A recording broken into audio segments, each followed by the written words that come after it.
आपको इसको इंटीग्रेट करना है। बात समझ आ रही है ना। अब यहाँ देखो ध्यान से, अब चूंकि देखो एक चीज और ध्यान देना है यहाँ पे, आपको बहुत ही सिंपल है कि आपको जिस लाइन OA के अलांग इंटीग्रेट करना है ना, इस लाइन का इक्वेशन भी आपको पता होना चाहिए। इस लाइन का इक्वेशन पता होना चाहिए। बताओ इस लाइन का इक्वेशन क्या होगा? इस लाइन का इक्वेशन क्या होगा? y = x। भाई 0, 0, 1, 1 है ना, जो इनसे एंड पॉइंट्स हैं, तो ये y = x। नहीं समझ मतलब फिर आप लोग ये भी जानते हो, हाई स्कूल के बेस में जानते हो, अगर किसी भी लाइन पर 2 पॉइंट अगर आपको दिए हो तो उन दोनों पॉइंट से पास करने वाली लाइन का इक्वेशन है ना, y - y1 का y1 = y2 - y1 upon x2 - x1 है ना, और x - का x1 मतलब x - का 0। यही तो क्लियर सबको? ये लाइन का इक्वेशन होता है। तो यही आपका x1 y1 x2 y2 है। तो यहाँ से y ये तो 1 आएगा, x तक मिला, y = x। तो जैसे चाहो वैसे निकाल लो। तो इस लाइन का इक्वेशन हमको मिल गया। क्या है इस लाइन का इक्वेशन? y = x। मतलब हमें किस लाइन के अलांग हमको इसको इंटीग्रेट करना है? y = x के अलांग। तो कैसे भी देता है, क्योंकि क्या करता है आपको दे देगा, इक्वेशन में दे दिया था कि ये लाइन है। यहाँ पे आपको पॉइंट दिया है, पॉइंट से आपको निकालना है कौन सी लाइन के अलांग। तो उस लाइन का इक्वेशन आपको पता होना चाहिए, y = x। तो पहले क्वेश्चन ए के लिए क्या करना है आपको? y = x यूज कर लेना है। y = x। y = x इसका मतलब, अच्छा आपको dy तो है नहीं, अगर dy तो dy = dx भी लिख देते थे, कोई दिक्कत नहीं यहाँ पे। अब देखिए यहाँ पे लिमिट, अब हम x में कन्वर्ट करने जा रहे हैं। x - y के स्थान पे भी x है ना, और प्लस का i x² और dx। अब सब कुछ x में हो गया है ना। अब आप जो एंड पॉइंट है क्या है? 0, 0 से 1, 1। वैसे भी देखो ये 0 से 1 + i मतलब वही है, 0, 0 से 1, 1। क्योंकि आपने x में कन्वर्ट कर दिया तो x की लिमिट 0 to 1 है।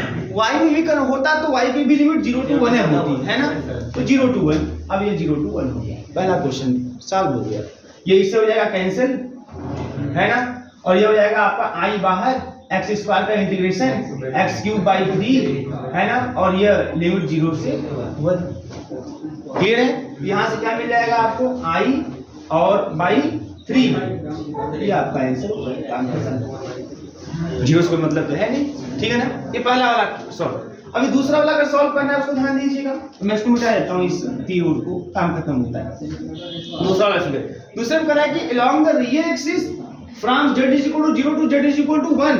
फिर देन उसके बाद फिर और करा है, then along a line parallel to the imaginary axis from z = 1 to z = 1 + i। तो z = 1 क्या होगा? यही देखो z = 1 है। z = 1 मतलब ये चीज है ना, z = 1 मतलब x + i y = 1 + 0i। पसंद मारिए, मतलब पेयर क्या आएगा? 1, 0। x की वैल्यू 1, y की वैल्यू 0, 1, 0, 1, 0 यही तो है 1, 0। तो पहले इस लाइन के अलांग आपको इंटीग्रेट करना है। बात समझ आ रही है ना। चलो इसको मैंने b नाम दे दिया, ऐसा b। फिर करा है कि फिर then along the line parallel to the imaginary axis, फिर उस लाइन के अलांग हमको इंटीग्रेट करना है जो इमेजिनरी एक्सिस के पैरेलल हो, मतलब ऐसे ही पैरेलल। आपको अभी कहां से? z = 1 से z = 1 + i, मतलब फिर ऐसे। ये देखो z = 1 है, ये वाला पॉइंट जो है वो z = 1 है, और z = 1 to z = 1 + i। तो ये बात समझ में आ रही है? आपको इस लाइन के पहले अलांग इंटीग्रेट करना है और फिर इस लाइन के अलांग इंटीग्रेट करना है। यह लाइन y एक्सिस के पैरेलल है, और कहां से कहां है? z = 1 to z = 1 + i। ये कर रहा है, ये 2 पार्ट में होगा, दोनों को फिर जोड़ देंगे, काम खत्म हो जाएगा। बात समझ आ रही है ना यहाँ पे? तो अब जो कर रहा है क्वेश्चन, इंटीग्रेशन 0 to 1 + i और x - का y और प्लस का i x² और dx, इसको 2 पार्ट में लिखेंगे। ऐसे लिखेंगे 0 to 1 + i, बात समझ आ रही? 1 + i, ठीक है। और इसको ऐसे नहीं लिख के मैं इसको मिटा देता हूं, पहले लिख देता हूं यहाँ पे OB along the line OB x - का y और प्लस का i x² dx, और प्लस फिर किस लाइन के अलांग? BA और x - का y और प्लस का i x² dx। यही काम करना है, इन दोनों को अपने अपने स्थान पे सॉल्व कर लेना है। अब जब OB के अलांग जब जाओगे आप, OB के अलांग बेटा क्या रखोगे? तो ध्यान देना, इस लाइन का इक्वेशन क्या होगा? अरे ये लाइन क्या है? जो OB वाली लाइन है, लाइन का इक्वेशन क्या है? y = 0, y = 0 along the line OB तो ये जो x एक्सिस का इक्वेशन क्या होता है, y इज इक्वल टू 0। तो इस वाले में y इक्वल टू 0 पुट कर दोगे आप, इसको सॉल्व करने में y इक्वल टू 0 पुट कर दोगे। अब खाली x का बचेगा, तो लिमिट कहां से कहां तक जाएगी, 0 से 1।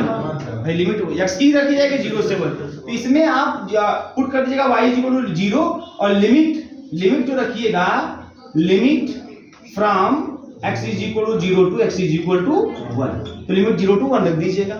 x में सॉल्व, कहानी खत्म कर लेंगे ना।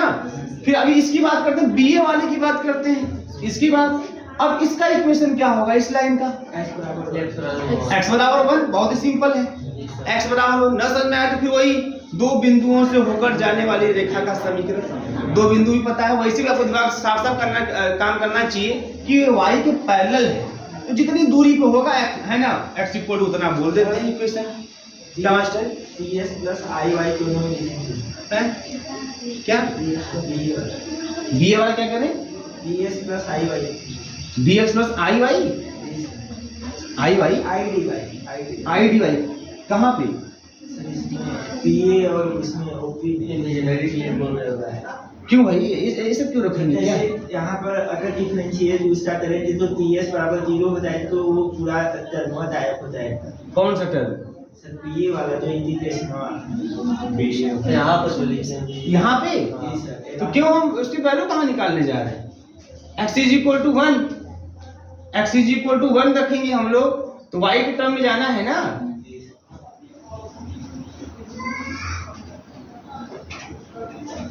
नहीं तो इसमें तो कोई दिक्कत मेरे हिसाब से, मैं देख लेता हूँ उसको क्या होता है पहले। तो देखिए यहाँ पे, तो पहले कि यहाँ पहले हुआ क्या, अगर इसके अकॉर्डिंग अगर चलेंगे हम लोग तो x की लिमिट हो गई आपकी 1 से, अच्छा अथवा यहाँ पे x की लिमिट तो पहले वैसे भी काम नहीं करने वाली है, इसको y में ही कन्वर्ट करना होगा।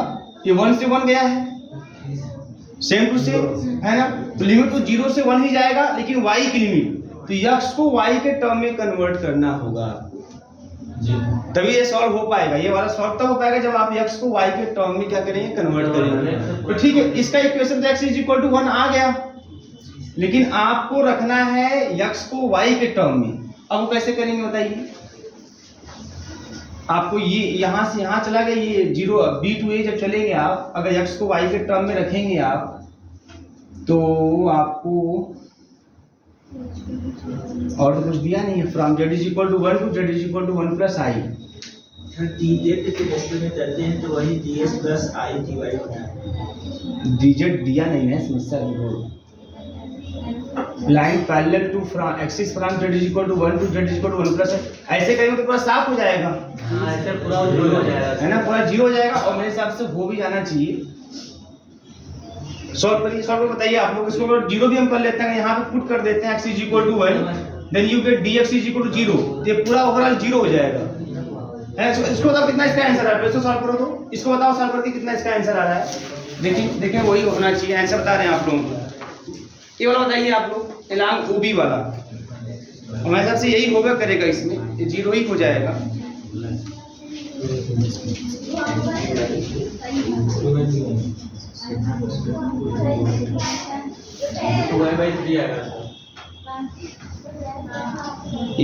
ये देखिए एक समस्या है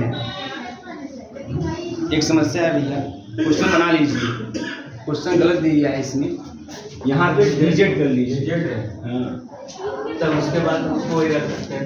हाँ यही समस्या है, क्योंकि आंसर वैसे नहीं मैच कर रहा था, यहाँ डिजिट रहेगा भाई, क्वेश्चन बना लीजिए, क्वेश्चन गड़बड़, अब कोई दिक्कत नहीं है, अब हो जाएगा, ठीक है। समझ आ गई बात ना, ऐसा यहाँ भी कर लीजिएगा आप लोग, यहाँ भी, यहाँ वाले में भी, यहाँ भी डिजिट कर लेंगे आप, तो z is equal to x plus i y, तो dz बराबर dx प्लस का i dy, बात समझ आ रही है, और y is equal to x है, इसका मतलब कि dy is equal to dx, तो यहाँ पर रख दीजिएगा आप dz, यहाँ पर रख दीजिएगा आप लोग dx प्लस का i dx, मतलब 1 प्लस i dx, तो जब यहाँ रखिएगा तो 1 प्लस i dx कर लीजिएगा, ठीक है। समझ आ रही बात नहीं आ रही है, ठीक है, यहाँ वही काम करना है आपको, लगाएंगे आप पूरा, है ना, लगाएं, नहीं तो आप लोग कंफ्यूज हो जाएंगे। देखिए थोड़ा सा दिक्कत, अगर देखो यहीं पे अगर dx होता तो 0 हो जाता है, ये ऑलरेडी कंफर्म था, लेकिन चूंकि यहाँ dz है, चलिए मैं लगा देता हूँ। कोई दिक्कत नहीं। चलिए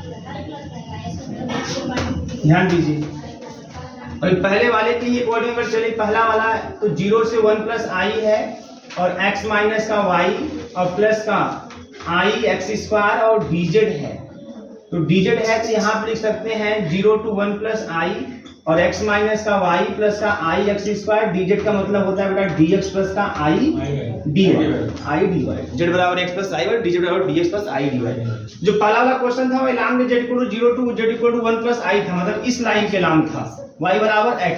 तो पुट कर दीजिए इसमें y is equal to x, इसका मतलब dy is equal to dx, ठीक है ना। तो क्योंकि x के टर्म में लिख दिए तो लिमिट x की हो जाएगी 0 से 1, तो अब ये लिमिट हो जाएगी 0 से 1 x माइनस y के स्थान पे x प्लस का i x स्क्वायर और dx रहबे करेगा, और जहां dy है वहां भी dx हो जाएगा। तो यहां से आपको मिल जाएगा 1, dx कॉमन कर लेंगे तो 1 प्लस i बाहर, ठीक है, और इंटीग्रेशन 0 टू 1 ये ऐसे कैंसिल, और i x स्क्वायर और बचेगा यहाँ से dx। तो यहाँ से मिल जाएगा आपको 1 प्लस i इंटू आई और x स्क्वायर का जब इंटीग्रेशन करेंगे तो x क्यूब बाई 3 हो जाएगा, है ना, और 0 टू 1 रख देंगे लिमिट इसका 1, तो मिल जाएगा आपको i से गुणा कर लीजिए इसका i माइनस का 1 और बाई 3, इसका आंसर ये आ जाएगा i माइनस का 1 बाई 3। ठीक है, कर लीजिए इसको, फिर दूसरा वाला करते हैं। क्वेश्चन गड़बड़ था इसलिए दिक्कतें आ रही थी, कोई दिक्कत नहीं। अब सेकंड वाला पार्ट देखते हैं हम लोग, ध्यान दीजिए। सेकंड वाले पार्ट में हमको क्या करना है, along the z equal to 0 to z equal to 1, मतलब OB के along फिर इंटीग्रेट करना है, then along a line parallel to imaginary axis z equal to 1 to z equal to 1 plus i, मतलब इस लाइन के along फिर इस लाइन के along हमको इसको इंटीग्रेट करना है। इसको दो पार्ट में कर लेंगे। तो along the line OB integrate करना है इसको x माइनस का y प्लस का i x स्क्वायर dz को, और फिर उसके बाद आपको इंटीग्रेट करना है along the line BA आपको इंटीग्रेट करना है x माइनस का y और प्लस का i x स्क्वायर dz। ठीक, अब ध्यान दीजिए क्या है along द लाइन। जब OB की बात करेंगे, मैं लिख दे रहा हूँ along OB, जब बेटा along द लाइन OB की बात करेंगे तो OB के along जो है आपको मिल जाएगा x is equal to y is equal to 0, ये लाइन जो है y इक्वल टू क्या है 0, y इज इक्वल टू 0, इसका मतलब dy इज इक्वल टू 0। ठीक है, आपको ये मिल जाएगा। जब हम बात करेंगे यहाँ पे along the line BA, तो ऐसे केस में आपको मिलेगा, है ना। अब इस लाइन का इक्वेशन क्या है, x इज इक्वल टू 1, तो x इज इक्वल टू 1 रखना है, मतलब dx इज इक्वल टू 0, ये काम आपको करना है। तो देखो यहाँ से क्या मिलने वाला है, इंटीग्रेशन। अब OB देखो, तो OB में आप y इक्वल टू 0 पुट कर रहे हो, ये z, OB में आप y is equal to 0 put कर रहे हो, बात समझ में, ध्यान दीजिएगा। OB में y इक्वल टू 0 पुट कर रहे हो और dy भी 0, मतलब सब कुछ x में जाएगा, तो x की लिमिट 0 से 1, क्लियर है। तो यहाँ पे OB की लिमिट 0 टू 1 में जाएगी, x माइनस y के स्थान पे 0 और प्लस का i x स्क्वायर, और dz का मतलब dx प्लस i dy, तो dy 0 पुट कर दे, खाली dx बचेगा, ये हो गया काम खत्म। प्लस अब इसमें BA के लांग बात करिए, BA के लांग बात करेंगे तो इसमें x इज इक्वल टू 1 रख दोगे, तो x इक्वल टू 1 रख दिया, 1 आगे है माइनस का y, फिर x इक्वल टू 1 कर देंगे प्लस का i, ठीक है ना। और dz का मतलब dx प्लस का i dy, और dx इक्वल टू 0, इसका मतलब फिर i dy, तो सब कुछ y में गया। तो चूंकि BA के लांग कर रहे हैं तो y की लिमिट 0 से 1, x की लिमिट 1 टू 1 तो है ये नहीं है, इसलिए y में कन्वर्ट हुआ है 0 टू 1, तो x y की जो लिमिट रखनी है 0 टू 1, क्लियर है सबको ना। यहाँ पे भाई यहाँ पे 1, 0 से 1, 1 तक गया है, तो y की लिमिट 0 से 1, y, ध्यान दीजिए यहाँ पे। अब इसको सॉल्व कर लीजिए आप, तब इसको इंटीग्रेट कर देंगे, x का हो जाएगा x स्क्वायर बाई 2 और प्लस का i x स्क्वायर का x क्यूब बाई 3 और लिमिट 0 टू 1, प्लस यहाँ देख लीजिए यहाँ पे क्या होने वाला है, यहाँ भी इसको सॉल्व कर लेते हैं। तो i से इसको मल्टीप्लाई कर, i को बाहर ही कर लेते हैं, i को बाहर कर लीजिए, चलिए इसको इंटीग्रेट कर लीजिए। तो 1 dy मतलब y, क्लियर है ना। यहाँ माइनस का y स्क्वायर बाई 2 और फिर यहाँ पे क्या जाएगा i y, क्लियर, और लिमिट 0 टू 1, सबको कंफर्म है, बस सॉल्व कर लेंगे। एक्स का स्थान में 1 रख दीजिए तो 1/2 और प्लस का i/3 यह हो जाएगा इसका, और 0 के मतलब तो है नहीं, प्लस i यहाँ भी 1 रख दीजिए तो 1 माइनस का 1/2 और प्लस का i। ठीक है, अब इसको सॉल्व कर लीजिए। 1/2 प्लस का i/3, i से गुणा कर देंगे प्लस का i, और फिर यहाँ पे i से गुणा हो जाएगा माइनस का i/2, और उसके बाद फिर यहाँ i स्क्वायर मतलब माइनस का 1 होगा।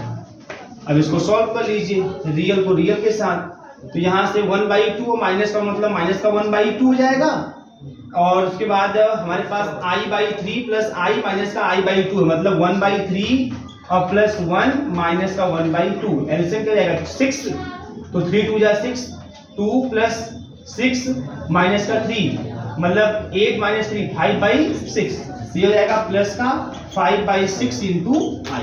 इसका आंसर ये हो जाएगा, नोट कर लीजिए। ठीक है भाई, कहीं कंफ्यूजन में पूछ लीजिएगा इसमें। जिस लाइन के रंग आपको इंटीग्रेट करना है उस लाइन का इक्वेशन आपको चाहिए, या तो दिया है पहले से तो ठीक, नहीं दिया है तो पॉइंट के हेल्प से आप लाइन का इक्वेशन पता कर लेंगे, ग्राफ के हेल्प से आप लाइन के इक्वेशन पता कर लेंगे, और फिर उस लाइन के इक्वेशन से या तो y को x के टर्म में या तो x को y के टर्म में आप रखेंगे, लेकिन जिसके भी टर्म में आप कन्वर्ट करेंगे उसकी लिमिट आपको कंफर्म होनी चाहिए कहाँ से कहाँ तक। तो अगर x की लिमिट है तो दोनों पॉइंटों का फर्स्ट कोऑर्डिनेट, अगर y के टर्म